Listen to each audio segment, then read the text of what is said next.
EASIT, Easy Access for Social Inclusion Training. This is Unit 1, Media Accessibility, Element 4, What is Media Accessibility? Video lecture, Media Accessibility Legislation. I am Anna Matamala from Universitat Autònoma de Barcelona. In this short lecture, I will be talking about the Audiovisual Media Services Directive and the Web Accessibility Directive. I invite you to watch the EASIT video lecture on accessibility legislation, in which I discussed the European Accessibility Act. The Audiovisual Media Services Directive, AVMSD for short, was first adopted in 2010. A new revision was adopted on the 14th of November 2018 and published on the 20th of November of the same year. Its full name is Directive EU 2018/1808 of the European Parliament and of the Council of 14 November 2018, amending Directive 2010/13/EU on the coordination of certain provisions laid down by law, regulation or administrative action in Member States concerning the provision of audiovisual media services, Audiovisual Media Services Directive, in view of changing market realities. After its publication in the official journal, EU countries had 21 months to transpose it into national legislation. That is, they needed to change or adopt national laws so that countries obey the directive.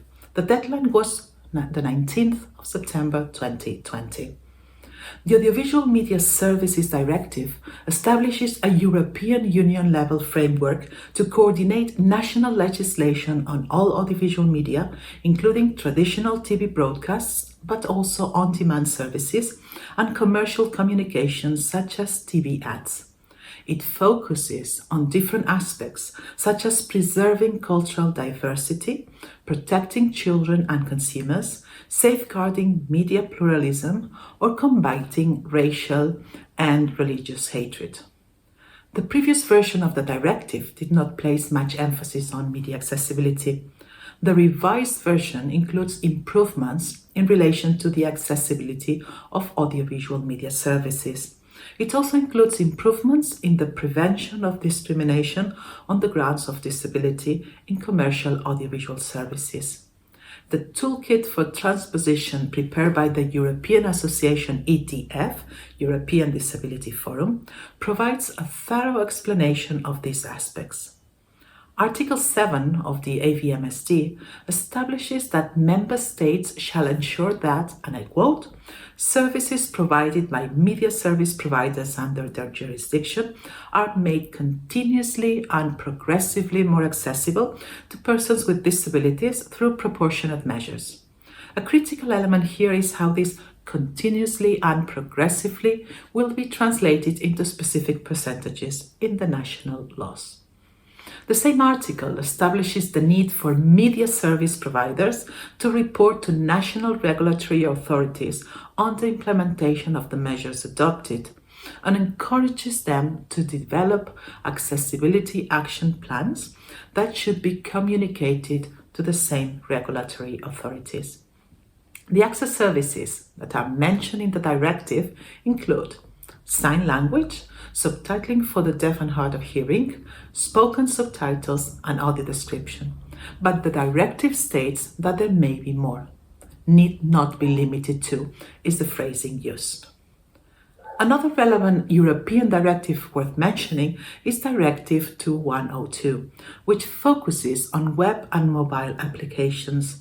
The complete title is Directive EU 2016/2012 of the European Parliament and of the Council of 26 October 2016 on the accessibility of the websites and mobile applications of public sector bodies. Member States had until the 23rd of September 2018 to transpose this directive into national law. And you can actually consult all the national transposition measures communicated by Member States on EURLEX. I invite you to check the information about your country. The Web Accessibility Directive covers websites and apps of public sector bodies with a limited number of exceptions. It refers to specific standards to make them more accessible, such as including a text description for images. In fact, the harmonized standard that guides the implementation of the directive is EN 301549, version 2.1.2, 2018-08, which is in line with the most recent Web Content Accessibility Guidelines, WCAG 2.1. There is a specific video on standards that I invite you to watch. The directive also requires the publication of an accessibility statement that indicates the level of accessibility and requests that a mechanism is put in place so that users can report any accessibility problems or ask for information on non-accessible content. Another important feature is that it expects regular monitoring of public sector websites and apps that need to be communicated to the Commission and made public by the 23rd of December 2021. This general overview has given you general information at European level. The next step would be for you to check your specific national legislation. Even more interesting would be to check if there are mechanisms in place to guarantee compliance with the media accessibility regulations. This video lecture has been prepared by Anna Matamala from Universitat Autònoma de Barcelona. You can reach me at anna.matamala@uab.cat. The project EASIT has received funding from the European Commission under the Erasmus Plus Strategic Partnerships for Higher Education Programme, Grant Agreement 2018-1 ES01 KA203 05275. The European Commission's support for the production of this publication does not constitute an endorsement of the contents, which reflect the views only of the authors, and the Commission cannot be held responsible for any use which may be made of the information contained therein. This work is licensed under a Creative Commons Attribution, Share Alike 4.0 International License. Partners of the EASIT project: Universitat Autónoma de Barcelona, Università degli Studi di Trieste, Universidade de Vigo, Stiftung Universität Hildesheim, SDI München, Dyslexie Verbundet, Radio Televizija Slovenija, Zavod RISA.